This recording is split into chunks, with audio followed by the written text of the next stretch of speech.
Bonjour, bienvenue chers collègues naturopathes sur Avalon TV. Aujourd'hui, on parle des 3 erreurs à éviter absolument, 3 erreurs que font les naturopathes débutants.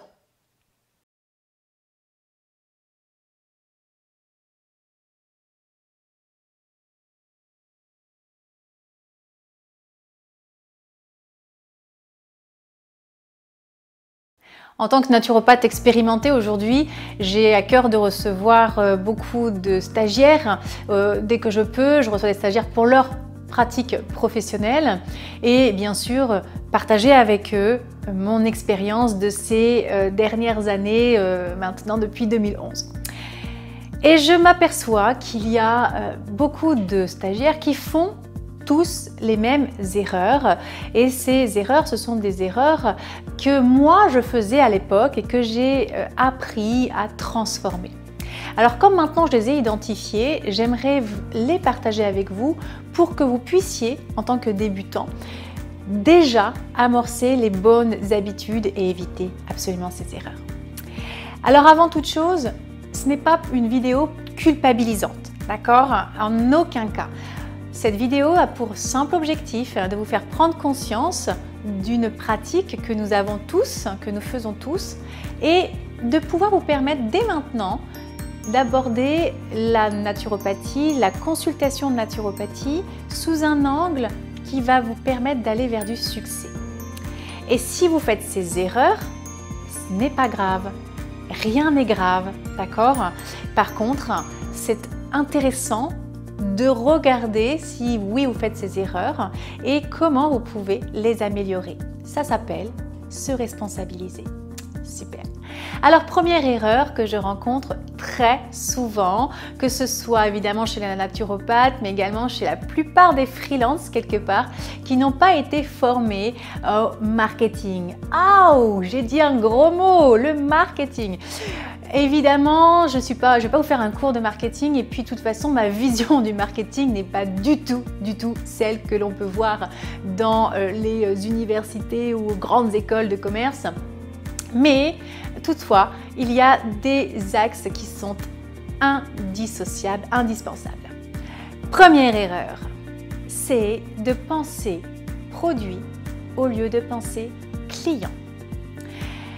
Aujourd'hui, dans la réflexion des cas pratiques dans les écoles, j'ai pu constater qu'on nous demande de penser à des produits et on ne nous donne pas assez d'éléments factuels sur qui est le client qui vit cette situation-là.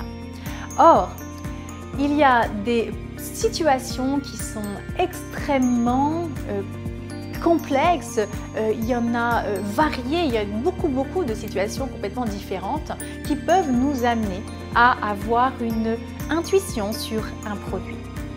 Et ça, c'est une des erreurs que j'ai constatées qui sont faites par les nouveaux naturopathes qui sont un peu en lien avec la pratique dans les écoles. Donc moi, ce que je donne dans l'académie Avalon, c'est des informations sur vraiment le client pour pouvoir toucher du doigt vraiment ce qui est important. Qui est le client ou la cliente en face de moi? Qu'est-ce qu'elle vit? Qu'est-ce qu'elle ressent? Comment elle va avoir développé cette symptomatologie-là qu'elle vient déposer sur notre bureau dans le cabinet? Qu'est-ce qui se passe? C'est quoi son histoire? On est bien d'accord que ce n'est pas un produit qui va solutionner l'histoire de la personne. Et donc c'est pour ça qu'en naturopathie créative, on intègre également toutes ces notions d'écoute active, de coaching, de PNL, pour être vraiment dans l'histoire de la personne. Et c'est en second, voire en troisième lieu que l'on va penser au produit qui va permettre d'aider une personne. Mais il va y avoir tout un contexte avant. Et souvent, eh bien, il va y avoir ce réflexe allopathique qui peut revenir et qui est présent. Il faut en avoir conscience chez les personnes débutantes qui ont changé de paradigme. Quelle est la plante pour soulager la personne, son mal de tête ou sa migraine, etc. Ceci n'est pas de la naturopathie et encore moins de la naturopathie créative, bien sûr. Donc, l'une de ces erreurs, c'est de penser produit au lieu de penser client. Je vous propose d'inverser cela, penser client et laisser monter le produit. Deuxième erreur, qui va un peu dans le même sens, c'est de penser stratégie au lieu de penser faisabilité. Je vois tellement de personnes, de naturopathes, de jeunes naturopathes qui me posent des questions et avec qui on fait des partages d'expériences et qui me disent « cette personne-là, elle doit faire ça, ça, ça, ça, ça pour pouvoir avoir le résultat. » Yes, tu as raison, parce que c'est ce que tu as appris. Tu as appris ça dans ton école, il faut faire comme ça. Maintenant, dans la vraie vie, est-ce que c'est faisable pour ta cliente? Est-ce qu'elle doit faire du sauna une fois par semaine? Est-ce qu'il y a un sauna près de chez elle? Est-ce que c'est possible?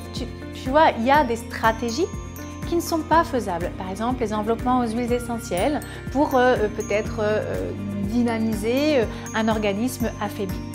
C'est une très bonne idée.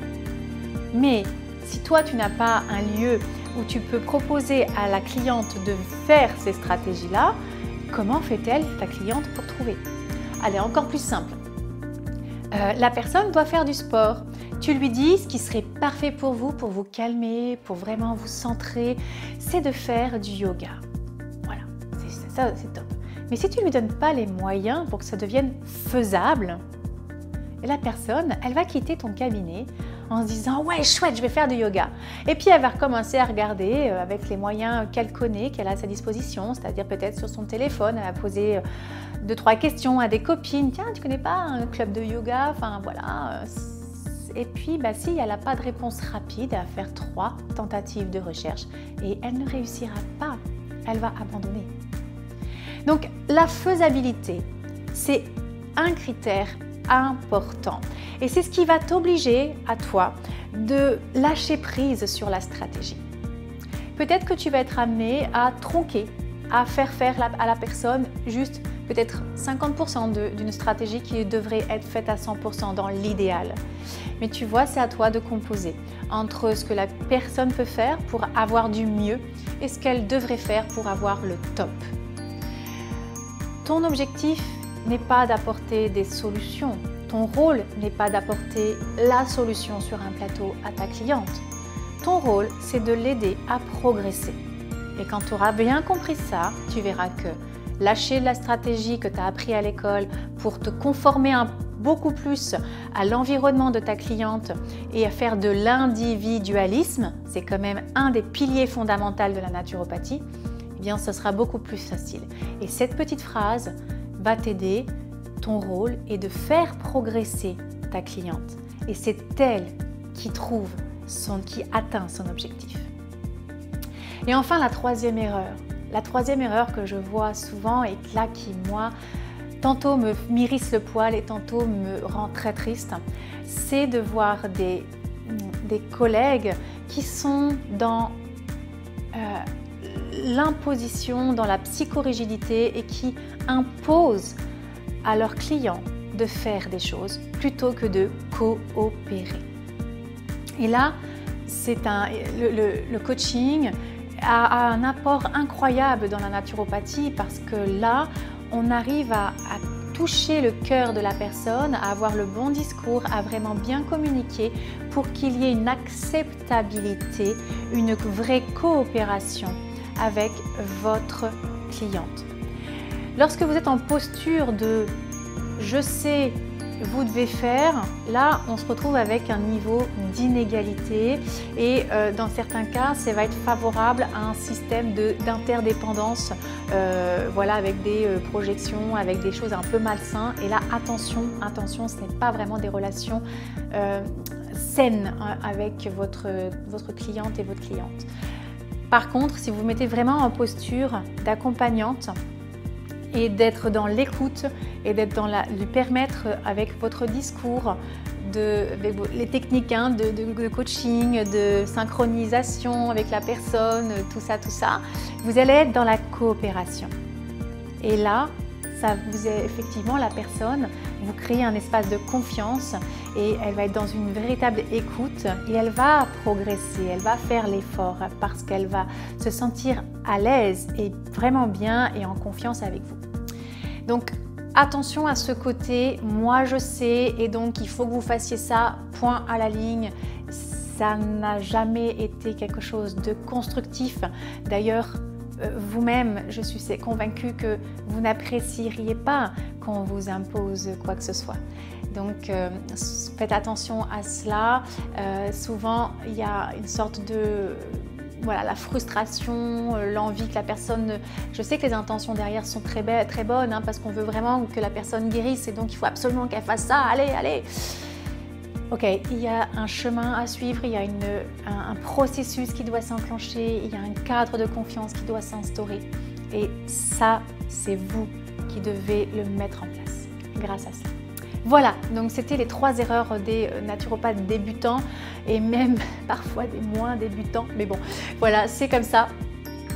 Heureusement, beaucoup de collègues ne font plus cette erreur et c'est ce qui permet d'avoir des résultats incroyables et vraiment d'être témoin de très belles histoires. Donc merci infiniment, chers collègues, de valider ce que je suis en train de dire aujourd'hui par des témoignages, pourquoi pas sous la vidéo. Et puis, si vous êtes dans cet inconfort-là de ne pas trop savoir comment faire pour penser client et penser faisabilité, etc., bah, posez-moi les questions et puis j'essaierai de vous aider à progresser, vous aussi, sur votre pratique professionnelle autant que possible, bien sûr, pour voilà, qu'on en soit tous ensemble dans une bonne dynamique. N'oubliez pas bien sûr de vous abonner, hein, vous savez faire maintenant, cliquez sur la petite cloche pour avoir les prochaines vidéos de pratique professionnelle en naturopathie. Jusqu'à la prochaine vidéo, je vous souhaite une excellente journée, plein de bonnes énergies, de très belles consultations, de belles réussites professionnelles. Je vous embrasse et à très bientôt. Bye bye!